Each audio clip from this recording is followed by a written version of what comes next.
sholat, tapi pikiran melayang. Begini jawaban Rasulullah yang menggetarkan hati. Pada suatu majelis Rasulullah, suasana terasa begitu tenang.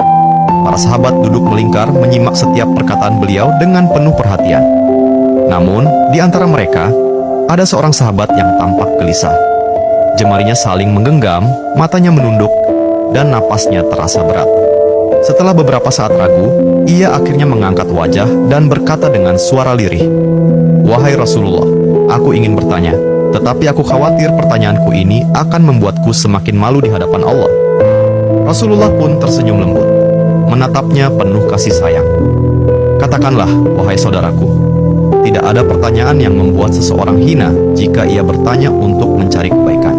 Sahabat itu menarik napas dalam, matanya mulai berkaca-kaca. "Wahai Rasulullah, aku merasa salatku sering tidak khusyuk. Kadang aku mengingat urusan dunia, kadang pikiranku melayang entah kemana. Aku takut salatku tidak diterima oleh Allah. Apakah dengan salat seperti itu, aku tetap mendapatkan pahala?" Suasana majelis seketika menjadi hening. Para sahabat lainnya ikut menunduk, merasakan kegelisahan yang sama. Mereka tahu betapa beratnya pertanyaan itu. Namun, yang terjadi setelahnya benar-benar di luar dugaan. Rasulullah tidak langsung menjawab. Beliau menatap sahabat itu dengan penuh kelembutan. Lalu tiba-tiba air mata mulai membasahi pipi beliau. Para sahabat terkejut. Mereka jarang melihat Rasulullah menangis dalam situasi seperti ini. Dengan suara bergetar, beliau berkata, "Demi zat yang jiwaku berada di tangannya, sungguh setan tidak akan pernah berhenti berusaha mencuri bagian dari sholat seorang hamba hingga ia teralihkan. Tetapi ketahuilah, Allah tetap melihat usahamu." Rasulullah menarik napas dalam, lalu melanjutkan, "Wahai saudaraku, jika engkau meninggalkan salat hanya karena takut tidak khusyuk, maka setan akan menang. Tetapi jika engkau tetap berusaha salat meski pikiranmu teralihkan, ketahuilah bahwa setiap kali engkau berusaha kembali kepada Allah dalam salatmu, saat itulah Allah menyambutmu." Mendengar itu, sahabat tersebut tak mampu menahan tangis.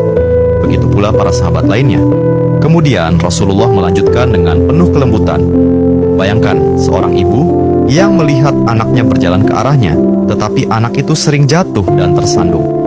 Apakah sang ibu akan marah? Tidak. Ia justru akan berlari menghampirinya, mengangkatnya, dan mendekapnya erat. Itulah Allah. Ia lebih penyayang daripada seorang ibu kepada anaknya. Selama engkau terus kembali, Allah akan selalu menerimamu." Air mata mengalir di pipi sahabat itu. Kata-kata Rasulullah begitu menusuk hatinya. Sejak hari itu, ia tidak lagi putus asa dalam sholatnya. Ia tetap berusaha khusyuk, dan setiap kali pikirannya melayang, ia mengingat nasihat Rasulullah. "Setiap kali engkau berusaha kembali, saat itulah Allah menyambutmu." Jangan pernah berhenti. Berusaha.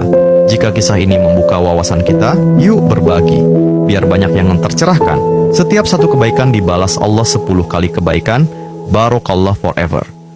Amin ya Rabbal Alamin ya Mujibas Sailin.